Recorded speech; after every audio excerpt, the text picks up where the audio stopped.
আসসালামু আলাইকুম রহমতুল্লাহি ওবরকাতুহু। সম্মানিত দর্শক, বেশ কয়েকটি আন্তর্জাতিক গণমাধ্যমে শেখ হাসিনার বিস্তারিত সাক্ষাৎকার প্রকাশিত হয়েছে। সেই সাক্ষাৎকারে তিনি এমন কতগুলো বিষয়ের অবতারণা করেছেন যে বিষয়গুলো নিয়ে আমরা আসলে কল্পনাও করতে পারিনি। মানে তার পুরো সাক্ষাৎকারের বাচনভঙ্গি, ধরন, প্রকৃতি এবং যে সকল আন্তর্জাতিক গণমাধ্যমে তার সাক্ষাৎকার প্রকাশিত হয়েছে এবং যেভাবে যে প্রক্রিয়াতে তা রীতিমতো আমাদেরকে একেবারে যাকে বলা হয় বেকুব বানিয়ে ফেলেছে। আমরা যারা মনে করেছিলাম আওয়ামী লীগের রাজনীতি শেষ, শেখ হাসিনার রাজনীতি শেষ, শেখ পরিবারের রাজনীতি শেষ, তাদের জন্য প্রায় প্রতিটি ক্ষেত্রে একটা নতুন নতুন চপেটাঘাত তৈরি হয়ে গেছে। তিনি যে সকল বিষয়ের অবতারণা করেছেন, সে সকল বিষয়গুলোর মধ্যে যে কৌশল এবং যে আলোচনার জন্ম দিয়েছেন, যে বিতর্কের জন্ম দিয়েছেন, এটি বাংলাদেশের রাজনীতির ইতিহাসে অতীতে কখনো এভাবে ঘটেনি। এমনকি বঙ্গবন্ধু জিয়াউর রহমান বা এরশাদ সাহেব তারা মানে তাদের জীবদ্দশাতে ৩টি দল তারা তৈরি করেছেন। তো এই ৩টি দল তৈরি করতে গিয়ে তারা নানা রকম রসায়ন করেছেন। কিন্তু শেখ হাসিনা এই সময়টিতে এসে আওয়ামী লীগকে কেন্দ্র করে যে রসায়ন তৈরি করে দিয়েছেন এই সাক্ষাৎকারের মাধ্যমে, এটি নিয়ে আগামী কয়েক মাস পুরো রাজনীতিতে তোলপাড় চলবে। তিনি বাস্তবে কি করবেন বা না করবেন, এটি কি তার চাণক্য নীতি, এটি কি তার কৌশল, নাকি তিনি জাস্ট একটা যাকে বলা হয় চাপ দিলেন, রিসেট বাটনে চাপ দেওয়ার চেষ্টা করলেন, অথবা একটা টেস্ট কেস হিসাবে তিনি জনগণের কাছে, দেশবাসীর কাছে, বিশ্ববাসীর কাছে কতগুলো বিষয় তিনি তুলে ধরলেন। যেমন জুলাই আগস্ট বিপ্লব সম্পর্কে তিনি খুব স্পর্শকাতর কতগুলো কথা বলেছেন। বাংলাদেশের প্রেক্ষাপটে এই কথাগুলো আমি এখন ব্যাখ্যা করতে পারি এবং আমি দেখলাম যে গত কয়েকদিনে এই শেখ হাসিনার যে সাক্ষাৎকার নিয়ে অনেকেই অনেকের মতো করে ব্যাখ্যা করার চেষ্টা করেছেন। কিন্তু জুলাই আগস্ট বিপ্লব সম্পর্কে বাংলাদেশের soft power, military power, militancy, দক্ষিণপন্থী গ্রুপের উত্থান নিয়ে তিনি যে সকল ইঙ্গিত দিয়েছেন, ওই জায়গাগুলোতে কেউ টাচ করতে পারেনি বা করেনি। কিন্তু আমরা বাংলাদেশে হয়তো ভয় করিনি, কিন্তু দেশের বাইরে যারা আছেন তারা তো এই বিষয়গুলো নিয়ে আলটিমেটলি গবেষণা শুরু করে দিয়েছেন। আপনি জানেন যে বাংলাদেশকে নিয়ে যেহেতু এটা একটা এমার্জিং টাইগার, এদেশের যে অর্থনীতি, এদেশের যে 18 কোটি মানুষের যে ক্রয় ক্ষমতা এবং এই মুহূর্তে যে ভৌগোলিক লোকেশন, এটাকে নিয়ে পেন্টাগনে গবেষণা হয়, এটাকে নিয়ে উইলসন সেন্টারে গবেষণা হয়, এটাকে নিয়ে অক্সফোর্ড, হার্ভার্ড, ক্যামব্রিজ থেকে শুরু করে পৃথিবীর তাবৎ শিক্ষা প্রতিষ্ঠানে যে সকল পশ্চিমা রাষ্ট্রশক্তি বিলিয়ন বিলিয়ন ডলার খরচ করে গবেষণার জন্য, সেখানে এই বাংলাদেশকে নিয়ে এখন গবেষণা হয়, শেখ হাসিনাকে নিয়ে গবেষণা হয়, ইউনূসকে নিয়ে গবেষণা হয়, এমনকি আমাকে নিয়ে গবেষণা হয়। কথার কথা, মানে দেশের জনগণকে নিয়ে গবেষণা হয়। এর কারণ হলো গ্লোবালি আমাদের এই এলাকাটির যে ইতিহাস, যারা একটা সময় হাজার বছর ধরে পৃথিবীকে ডমিনেট করেছে। ছোট্ট একটা উদাহরণ দিই, তাহলে বুঝতে পারবেন। 600 খ্রিস্টাব্দে 600 খ্রিস্টাব্দে বাংলার শাসক মহাসামন্ত ছিলেন শশাঙ্ক। তিনি স্বাধীনভাবে মহারাজা হয়ে গেলেন 606 খ্রিস্টাব্দে। আল্লাহ রাসূল মুহাম্মদ রাসূলুল্লাহ সাল্লাল্লাহু আলাইহি ওয়াসাল্লাম নবুয়ত প্রাপ্ত হলেন 610 খ্রিস্টাব্দে। মানে ওনার বয়স যখন 40 বছর, নবুয়ত প্রাপ্ত হলেন তখন আইয়ামে জাহেলিয়াত। এবং পুরো এখন যে গ্রেটার সৌদি আরাবিয়া, তারপর কুয়েতের পরে ধরুন এই যে দুবাই, সংযুক্ত আরব আমিরাত এবং কাতার, এই বিস্তীর্ণ অঞ্চলে কোনো রাষ্ট্র ছিল না, রাজা ছিল না, এবং সবাই অসভ্য, আয়ামে জাহিলিয়াত ছিল। ইয়ামেনে ছোট্ট একটা প্রশাসন ছিল, তাও আবার ইথিওপিয়ার আন্ডারে ছোট্ট একটা প্রশাসন। আর রোমান সাম্রাজ্যের অধীন একটা ছোট্ট প্রশাসন ছিল জেরুজালেমে। আর বাকিটা ইরাক, ইরান, মিশর, এখানে সভ্যতা ছিল। এই বিস্তীর্ণ এলাকার কথা চিন্তা করেন। আর তখন এই শশাঙ্কের যে রাজত্ব, আজকের বাংলাদেশ, পশ্চিমবঙ্গ, বিহার, উড়িষ্যা, এবং তিনি আর একটু এগিয়ে গিয়ে ঠিক এখনকার যে দিল্লির কাছাকাছি, যেটার নাম ছিল তখন থানেশ্বর, কিংবা ইউপি, মধ্যপ্রদেশ, এখনকার যেটা উত্তরপ্রদেশ, ইউপি, এলাহাবাদ, এটা একটা বিরাট অংশ তিনি দখল করে নিয়েছিলেন। তার সঙ্গে আসাম, ত্রিপুরা, এই অঞ্চলও তার অধীন ছিল। বাংলা, বিহার, উড়িষ্যা, আসাম এবং এই বিস্তীর্ণ এলাকা। রাজা ছিলেন কে? শশাঙ্ক। যেটা বলতে চাই যে ওই 606 খ্রিস্টাব্দের থেকে শুরু করে শশাঙ্কর জমানাতে তখন আমাদের এই এলাকাতে বেশ কয়েকটি বিশ্ববিদ্যালয় ছিল। পাহাড়পুর বৌদ্ধবিহার, এবং এই সাম্রাজ্যটির নাম ছিল গৌড়, রাজধানী ছিল কর্ণসুবর্ণ। কোথায়? আমাদের এই মুর্শিদাবাদে, পশ্চিমবঙ্গের মুর্শিদাবাদে। আর দুটো সাব রাজধানী ছিল, চাঁপাইনবাবগঞ্জ একটা সাব রাজধানী ছিল, আর বগুড়ার মহেস্থানগড়ে একটা সাব রাজধানী বা বিভাগীয় রাজধানী ছিল। তো ওই সময়টাতে আমাদের মনে করেন যে সেই বিহারের সেই বিখ্যাত নালন্দা বিশ্ববিদ্যালয়, এখন অক্সফোর্ড, হার্ভার্ড, ক্যামব্রিজ, এই সবগুলো একত্র করলেও সেই প্রাচীন দুনিয়াতে নালন্দা বিশ্ববিদ্যালয়ের পর্যায়ে যাবে না। তো এই ছিল আমাদের এই বাংলাদেশের অর্থনীতি, মিলিটারি পাওয়ার এবং গ্লোরিয়াস টাইম আইএমএ জাহিলিয়াতের যুগে। এরপরে দীর্ঘদিন সেই আমাদের এই বাংলাদেশে পালেরা রাজত্ব করেছে 400 বছর, সেনেরা রাজত্ব করেছে, এরপর মুসলমানরা আসছে। তো কাজেই এই যে এখন বাংলাদেশের যে স্বাধীনতা পরবর্তী সময় বা পাকিস্তান জমানাতে আমাদের যে দুর্ভোগ দুর্দশা, এটা ইতিহাস নয়।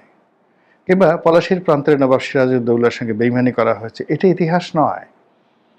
ইতিহাস আলীবর্দী খান, ইতিহাস মুর্শিদ কুলি খান, শায়েস্তা খান, ইতিহাস মীর জুমলা, ইতিহাস ঈশা খান, মুসা খান, গিয়াসউদ্দিন আজম শাহ, ফখরুদ্দিন মুবারক শাহ, আলাউদ্দিন হোসেন শাহ, নসরত শাহ, পরাগল খা, ছুটি খা। এইভাবে আপনি পাল বংশে যাবেন, বিজয় সেন, হেমন্ত সেন, বল্লান সেন, লক্ষণ সেন। আর সেন বংশে আর পাল বংশের দিকে যান, অসংখ্য পাল, গোপাল থেকে শুরু করে অন্তত 20 জন পাল বিশ্ববিখ্যাত, যাদের মানে ওয়েস্টার্ন মানে মিডিয়াতে বা ওয়েস্টার্ন হিস্ট্রিতে যারা জুলিয়াস সিজারের সমপর্যায়ে। তো সেই বাংলা, বিহার, উড়িষ্যার বাদে এই যে বদ্বীপ, গৌড়ের যে বদ্বীপ, অর্থাৎ ভাগীরথী নদী এবং পদ্মা নদী, এই নদীর যে মোহনা, এই যে প্লেট বদ্বীপ, এরকম দ্বিতীয় বদ্বীপ পৃথিবীতে আর নেই। অনলি একটা বদ্বীপ। 2 নম্বর হলো যে এই যে পদ্মা এবং ভাগীরথীর মধ্যে যে একটা বদ্বীপ তৈরি হয়েছে, এই বদ্বীপের যে ইতিহাস, ঐতিহ্য এবং এটার যে মাটির উপরের সম্পদ, মাটির নিচের সম্পদ এবং আকাশের সম্পদ, মানে যেভাবে বৃষ্টি এখানে হয়, এখানে যে সুপেয় পানি রয়েছে, পৃথিবীর কোনো প্রান্তে কখনো কোটি বছরের ইতিহাসে এরকম ছিল না। তো কাজেই এই অঞ্চল নিয়ে গবেষণা হয়। এই অঞ্চলের প্রতি সব সময় সব মানুষ, সারা পৃথিবীর মানুষ এখানে এসেছে। আপনি চিন্তা করেন আলেকজান্ডার আসেনি? তো এখানে আমরা তো আলেকজান্ডারের দেশে যাইনি। তারপরে আমাদের দেশে ইউরোপ থেকে ইংরেজরা, ডাচরা, ওলন্দাজরা, পর্তুগিজরা, কারা না আসছে, ফ্রেঞ্চরা, সবাই চেষ্টা করেছে। আমাদের দেশে বড় বড় ফ্রান্সের জেনারেলরা এসে চাকরি করতেন, এখানে অনেক জমিদারদের আন্ডারে তারা চাকরি করতেন, এই ফ্রান্সের লোকজন, ফ্রান্সের যারা লোকজন আছে।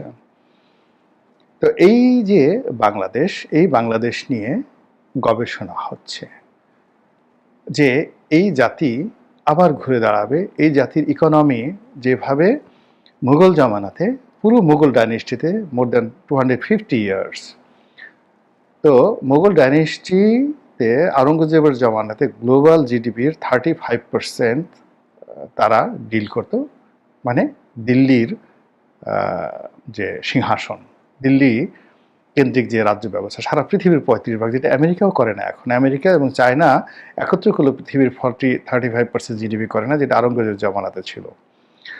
আর সেই আওরঙ্গজেবের ট্রেজারির অলমোস্ট 25% আসতো আমাদের এই গাঙ্গেয় বদ্বীপ থেকে, মানে এই অঞ্চল থেকে, উড়িষ্যা থেকে না, বিহার থেকে না, শুধুমাত্র বাংলা থেকে। এই জন্য তার ট্রেজারির মানে অর্থ বিভাগের সবচেয়ে দ্বিতীয় গুরুত্বপূর্ণ ব্যক্তি ছিলেন মুর্শিদ কুলি খান।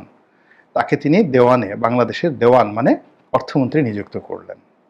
এই হলো ইতিহাস। তো কাজেই এই বাংলা নিয়ে, এই দেশের রাজনীতি নিয়ে প্রচুর গবেষণা, প্রচুর লোভ, প্রচুর লালসা যুগে যুগে হাজার হাজার বছর ধরে সারা পৃথিবীকে আকর্ষণ করেছে। তুরস্করা আসছে, পারস্যের লোক আসছে, আফগানিস্তানের লোক আসছে, পাকিস্তান আসছে, ইংরেজ আসছে, কে না আসছে, আরবরা আসছে। তো সেখানে এখন আবার ভারত আসতে চাচ্ছে, পাকিস্তান আসতে চাচ্ছে, দিল্লি আসতে চাচ্ছে, আমেরিকা আসতে চাচ্ছে, সবাই বাংলাদেশে। কি জন্য? এখানে মানুষ আছে, সম্পদ আছে, মাটির নিচে সব কিছু আছে। তো কাজেই এখানের যে রাজনীতি, সেই রাজনীতিকে খুব সহজভাবে আমরা যেভাবে মনে করছি, আসলে পশ্চিমারা কিন্তু সেভাবে মনে করছে না। তারা আরো অনেক কিছু এখানে তারা স্মরণ করছে।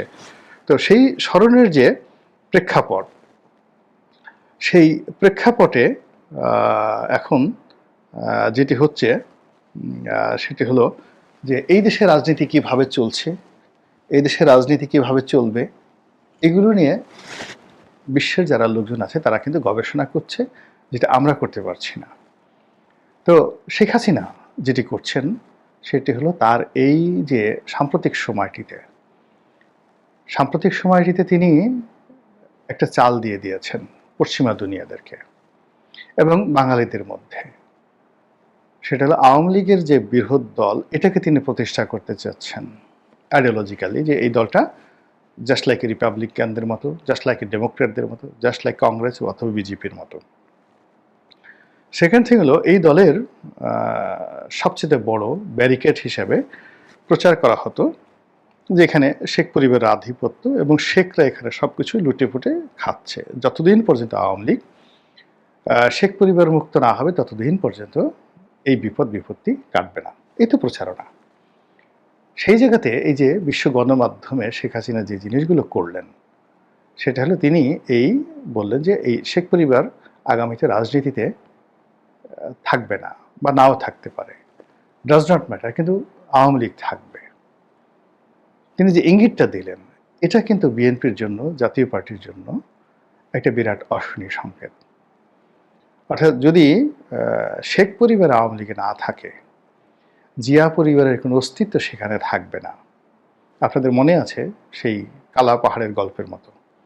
মানে এখানে যে পরিবারতন্ত্র, সেই পরিবারতন্ত্র কন্টেম্পোরারি সবাইকে ইনফ্লুয়েন্স করে। লাইক পাকিস্তান, একদিকে ভুট্টো পরিবার, আরেকদিকে নওয়াজ শরীফ পরিবার। যদি ভুট্টো পরিবার ম্যানেজ হয়ে যায়, নওয়াজ শরীফ পরিবার অটোমেটিক ম্যানেজ হয়ে যাবে।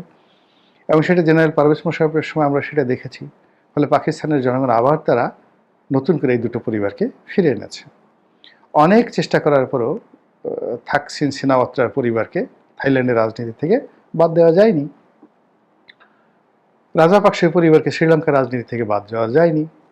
এমনকি নেপালের সেই রাজনীতিতে 2-3টি পরিবার, কৈরালা, সেই যে মনীষা কৈরালা, তো গিরিজা প্রসাদ কৈরালা প্রধানমন্ত্রী, কৈরালা পরিবারের একটা বিরাট রাজনৈতিক ভূমিকা সেখানে আছে, এখন পর্যন্ত তারা করে যাচ্ছে। তো আমাদের যে সাবকন্টিনেন্টের যে রাজনীতি, সেই রাজনীতিতে পরিবারতন্ত্র এবং এটা একটার সাথে আরেকটা জড়িত। অর্থাৎ শেখ পরিবার হওয়ার কারণে জিয়া পরিবার হতে পেরেছে, জিয়া পরিবার থাকার কারণেই এরশাদ পরিবার হতে পেরেছে। যদি শেখ পরিবার বাদ পড়ে যায় তাহলে বাকি পরিবারতন্ত্রগুলো সঙ্গে সঙ্গে অটোমেটিক বাদ পড়ে যাবে। আর এতে করে এখন যে রাজনীতির যে ভারসাম্য, সেই ভারসাম্যটা কিন্তু মুহূর্তের মধ্যে নষ্ট হয়ে যাবে। ধরুন শেখ হাসিনা এখানে যে চাণক্য নীতিটা প্রয়োগ করেছে, সে তো এখনই তার দল বা সে রাজনীতিতে নেই, আউট অফ দ্য কান্ট্রি। আর বাইরে থেকে সে যে কাজগুলো করছে সেটা হলো সাইবার অ্যাটাক, সে সাইবার যুদ্ধ, মিডিয়া যুদ্ধ।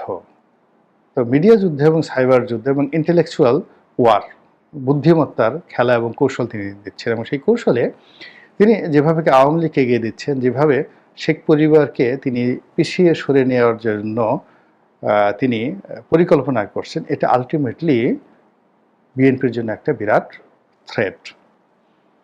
এবং বিএনপি এই মুহূর্তে আবার যে বিএনপির যে অস্তিত্ব, উইদাউট তারেক জিয়া, উইদাউট খালেদা জিয়া, বিএনপির যে অবস্থা, জামাতের মানে মুহূর্তের মধ্যে জামাতের 4 ভাগের 1 ভাগ হয়ে যাবে। এখন তারেক জিয়া মাইনাস হয়ে যাক, এখন যাকে বলা হয় খালেদা জিয়া মাইনাস হয়ে যাক, দেখবেন যে পুরো বিএনপির যে অস্তিত্ব, মির্জা ফখরুলের ডাকে কয়জন লোক আসে আর জামাতের আমিরের ডাকে কয়জন লোক আসে। সালাউদ্দিন সাহেবের ডাকে তিনি তো কক্সবাজারে যেতে পারবেন না। ফলে এই যে দেখুন যে বাংলাদেশের একটা বৃহত্তম দল যারা ক্ষমতায় আসবে, বিএনপি ভোট একটা মেজরিটি নিয়ে, তাদেরকে এই শেখ হাসিনা এই সময়টিতে এসে হঠাৎ করে শেখ পরিবারকে তার রাজনীতি থেকে, দলীয় রাজনীতি থেকে দূরে সরানোর ইঙ্গিত দিয়ে তিনি যে একটা নতুন আওয়ামী লীগের পরিকল্পনা পেশ করলেন বিশ্বের সামনে, এটা আমাদের এই জনগণের মধ্যে একটা দারুণ আলোড়ন তৈরি করেছে। আর এটা যদি জনপ্রিয় হয়ে যায়, তাহলে নির্বাচন তো দূরের কথা, সামনে তারেক রহমান সাহেবের দেশে ফিরে আসা, রাজনীতির নেতৃত্ব গ্রহণ করা, এটা সব কিছুই বিএনপির জন্য, আমাদের সবার জন্য রীতিমতো বুমেরাং হয়ে যাবে। মহান আল্লাহ আমাদের সবাইকে হেদায়েত দান করুন এবং হেফাজত করুন। আসসালামু আলাইকুম ওয়া রাহমাতুল্লাহি ওয়া বারাকাতুহু।